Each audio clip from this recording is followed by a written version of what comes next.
Hello, my name is Clay. Welcome to Chop Shop Motors, and we're going to dive into episode 3 of Shop Class, Hot Rod Shop Class. The focus of these midweek videos is around what tools would I need to get started. So obviously we have lots of people who watch YouTube who are deep into the sport, but there are some who are just getting started. And so these videos are really, how do I get started? What should I look for? How do I start to have fun in this hobby? And can I do it without maybe spending a ton of money? Because maybe I don't have a ton of money, but I have an old vehicle that I bought, or maybe someone in the family has one and I want to help work on it, or maybe I'm just kind of putting these pieces in place in case I ever get one and I want to be able to do some stuff maybe around the house or around where I live, or my friends or families or whatever. It doesn't really matter. We're going to give you a peek into kind of what it might take to get started. We've done 2 before this, and we've talked about the first kind of 6 items, 6 areas to look at. And now we're going to dive into the next 3 and see if any of these might resonate with you and what I would look for and think about when I'm adding them to my toolbox. So let's take a look. As we look at the next grouping of entry-level tools, they become a little more random. So less around sets of things and more around items that you may need as you mess with old cars and things of that nature. So I have them divided into 4 subcategories. The first one is these adjustable wrenches down here at the bottom. We'll take a look at a couple options that could be super beneficial to your new toolbox. We have some cutting devices up here. We have electrical over here that we're going to look at, and then we have illumination as the 4th. So I will get started with the top of the order with illumination. So we don't think about a toolbox as what kind of flashlight do I have, and yet whenever you're working on something, it is an essential tool. And you probably have one around your house. You might have one in your car. You probably use your phone, and those are all viable options. There are other good options that you can pick up for a relatively inexpensive price, and we'll look at a couple, and then there's all kinds of options that you can spend more money on. In the toolbox, I would suggest you have a flashlight. So this is a big honkin', this is an Ever Ready. These are readily available. I got this on an auction site of all places for $1. Now, I'm not saying everything has to be $1 that's in your toolbox, but if you're patient, you can build a pretty good toolbox through stuff that has been severely discounted. This was new. I also find these at swap meets, and I find them at yard sales, and they're usually relatively cheap. You are going to have to spend the money for the batteries. That's the most expensive part, but an unbelievably valuable tool. Now, the downside is it's a bit bulky. So these kind are a little bulky. People are going to look at them and they're going to be, well, that's not trick enough for me. And it's like, no, it's not, but it does shine light, and that adds great value. So we're not looking at what's the trickiest. We're looking at how do you have fun in this sport. So that's option 1.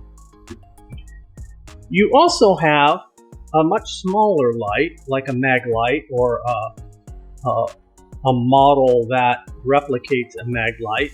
These are way more durable. They're typically aluminum, and they're substantially more expensive. The reason I share this is probably more expensive than all the tools I've shown you so far in 3 videos. But here's the funny thing.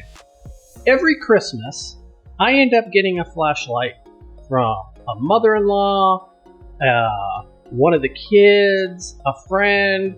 I get one in the white elephant swap at the office. These smaller flashlights show up in all kinds of places. So don't hesitate to tell your sister-in-law, I'd love a flashlight. I love those socks you've been getting me, but I'd love a flashlight next time. And you can add maybe a little nicer flashlight, more than $1, to your toolbox that will give you lots of service. This particular one is unbelievably bright, and it is battery, not rechargeable. But again, I'm just giving you examples of other ways you might be able to fill out your toolbox that is very economical. Okay, that's the first ad for this session 3. Second ad is let's look at some cutters. Cutters are things that you will need all the time, and when people build out their toolbox, they might not think of it. You might have a sharp pocket knife that you toss in there. That works. I use what they call a carpet knife, which is available, at every different hardware store, big box store. They're unbelievably cheap. You can buy them probably at flea markets and yard sales for pennies on the dollar. But get a good carpet knife. You'll use it. I probably use this a couple times a week for everything from opening a package to, cutting hose to whatever. Okay, good carpet knife. Add that to your toolbox. A little more advanced cutters, and you're like, well, I'm doing entry-level toolbox here. I don't need anything this exotic. This is a cutter that I think you actually locate in the garden area. So they use this for cutting irrigation tubing and things like that. So a lot of landscapers use this. I have a couple of them. One I found in the street. I'm sure it fell out of a landscaper's truck, and I straightened the blade a little bit, and it's in one of the spare toolboxes. These work great. They're not expensive. They're also not, it's not a Snap-on or a Craftsman. It's some probably import. This one's a Corona. They're not terribly expensive new. You don't see them. I don't come across these very often at yard sales, and I don't frequent as many yard sales as I used to. At swap meets every once in a while, but they're also not super expensive, brand new. So a hose cutter, I use it for cutting heater hoses. I use it for trimming off things around brass fittings that I need to get the barbed end out of. You use these a lot, and the blades last a really long time if you're just a little bit careful with them. Okay, so the Corona cutter. The next one is a pair of shears. Now these are Wiss, and Wiss is a manufacturer of good shears. I'm not saying these are the most expensive, but they're around a lot. I don't buy these used because typically people misuse the jaws of them right up in here and get them all banged up, and they don't cut very well. I don't think they're terribly expensive. I think I paid maybe $12 for this pair. I have a couple pair of used ones that aren't as good. They make cutters that go on the left, the right, or in the middle. So just pick your preference of how you like to cut. I'm left-handed, so maybe that weighs into which one I like.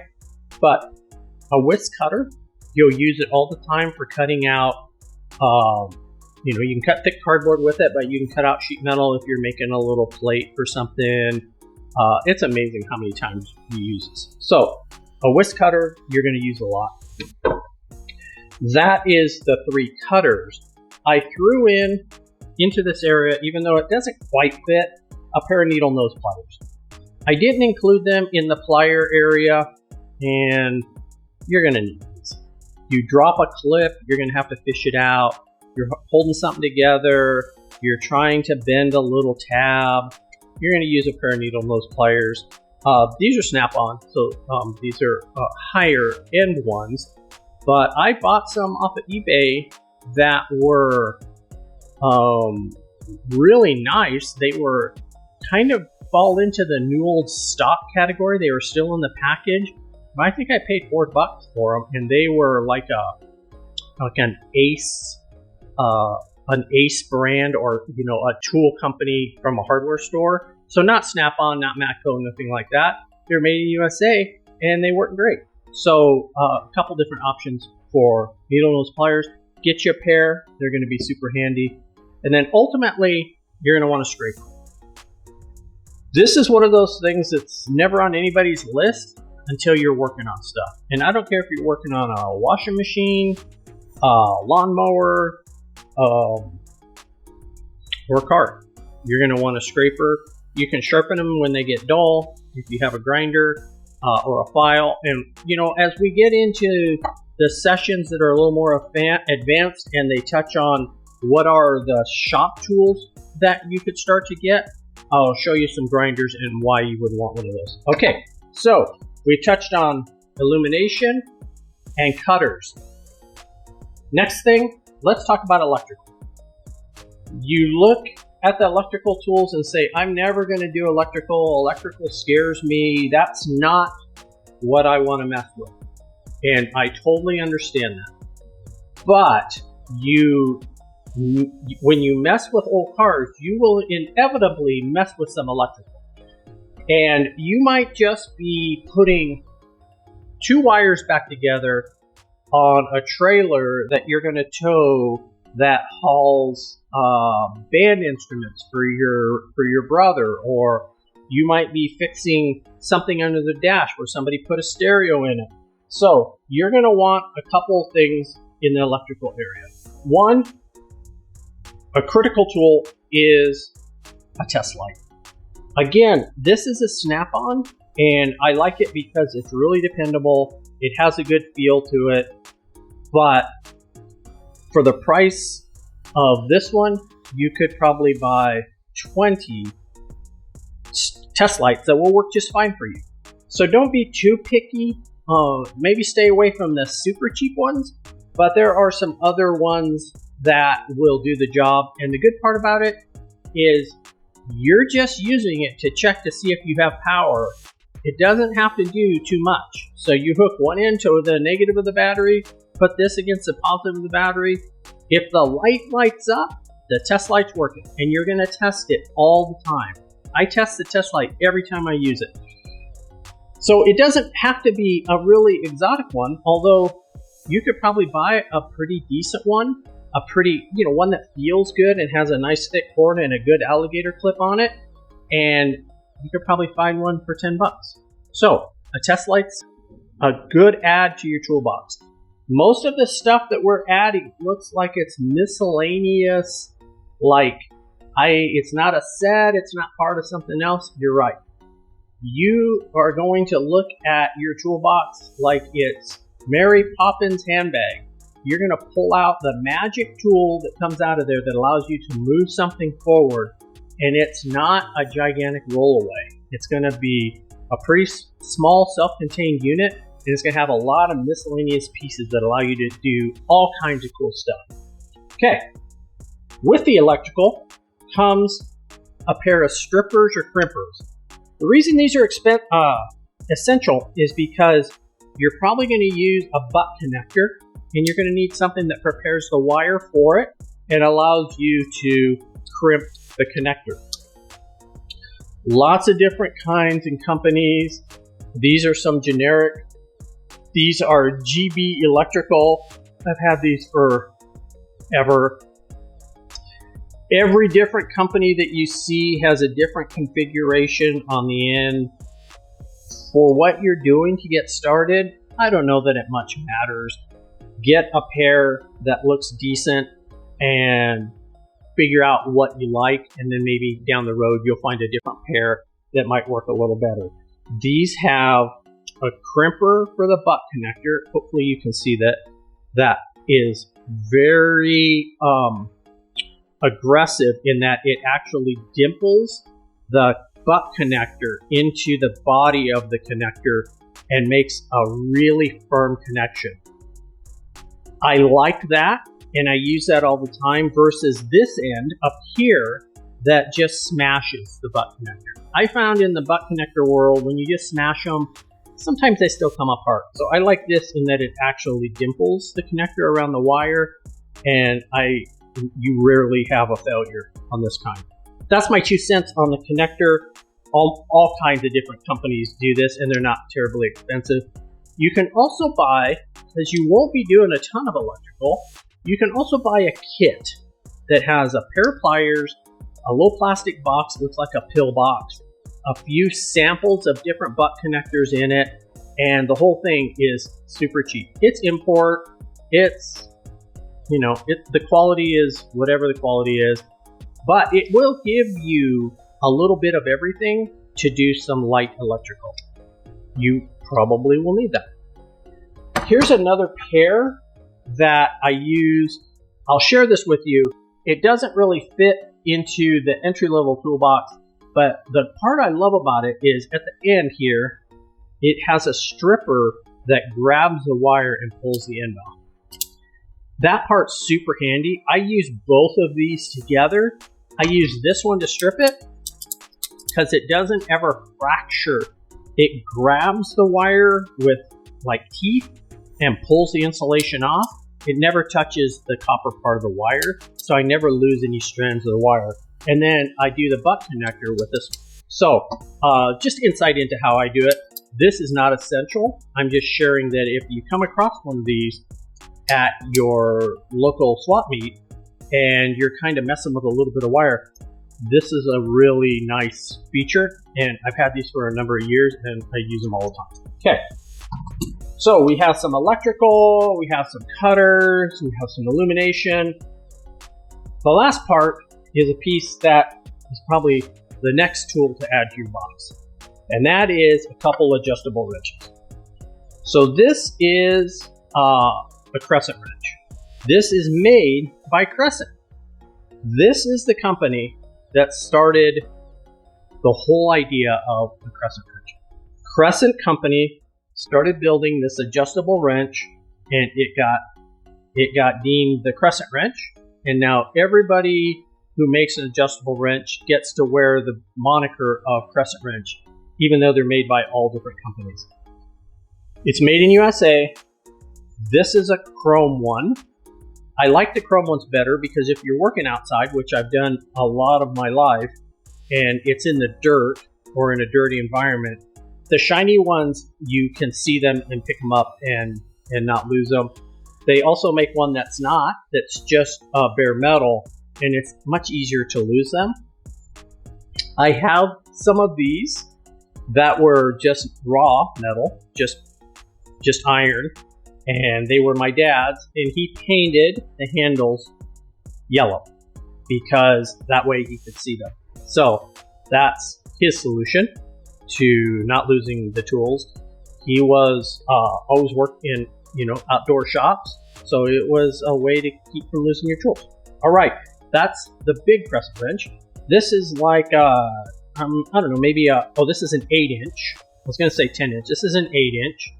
You could use an 8-inch, a 10-inch, a 12-inch. This is really good for being the second wrench when you only have one set of end wrenches. So you're going to put this on one side and you're going to hold it, and maybe it's a metric and you don't have a metric wrench. This works for that, and then you can use your socket, your ratchet, or your end wrench on the other side, and you now are able to get that bolt off. The last tool is my most favorite. This is a 4-inch Crescent wrench. Now, this one is not made by Crescent. This one is made by J.W. Williams. J.W. Williams, as I explained in my last video, was a subsidiary of Snap-on, and J.W. Williams is a really good, high-quality tool company. This little wrench is chromed, and it is essential in your toolbox. I carried one of these for 20 years in my pocket when I was working on equipment and things of that nature, and I used it all the time, every day. The reason I don't carry one in my pocket anymore is I lost a couple when I pulled out my keys, and so I don't want to lose them because they get I'm so sentimentally attached to them. I know, craziness.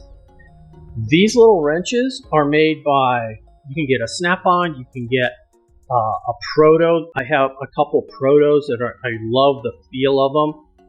I don't have a Craftsman. The Craftsman are just a little thicker and a little bulkier, and I like the kind of, shall I say, petiteness of this. And because I carried them in my pocket, I didn't want the bulk.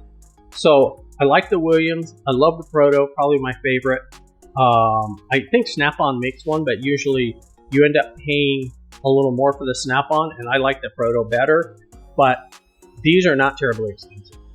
Get one that's made in USA.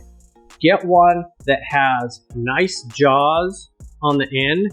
You can look at them and make sure that they're square when they close. You don't need to buy one of these that's super rusty and corroded, because it's not expensive to get a nice one. Get a nice one. You can tell if it's been misused. You can tell if the jaw's been overstressed. If there's anything that looks suspicious about it or the picture's really blurry, just don't get it. When the picture's blurry on something like this, it's because they don't want you to see the detail. So pass over. You don't see these a lot at swap meets. They probably pop up, but eBay is probably the easiest place to get one of these. So you can tell I'm passionate about my little crescent wrench. I love them. You're going to want one in your toolbox. You're going to use it all the time, and you're going to be super thankful that you watched this video to the end to get to the crescent wrench. That is the third episode. The next episode, we'll talk about some other maybe bigger things that you can have, and I think we'll probably take a little look at toolboxes. So where do I put my stage one, my entry level tools? What are some options for toolboxes? And I have a couple ideas that I'll throw out, and that'll allow you to have something other than an Amazon box to put your tools in, and it won't break the bank. I'm Clay for Chop Shop Motors, and we'll see you on the next project.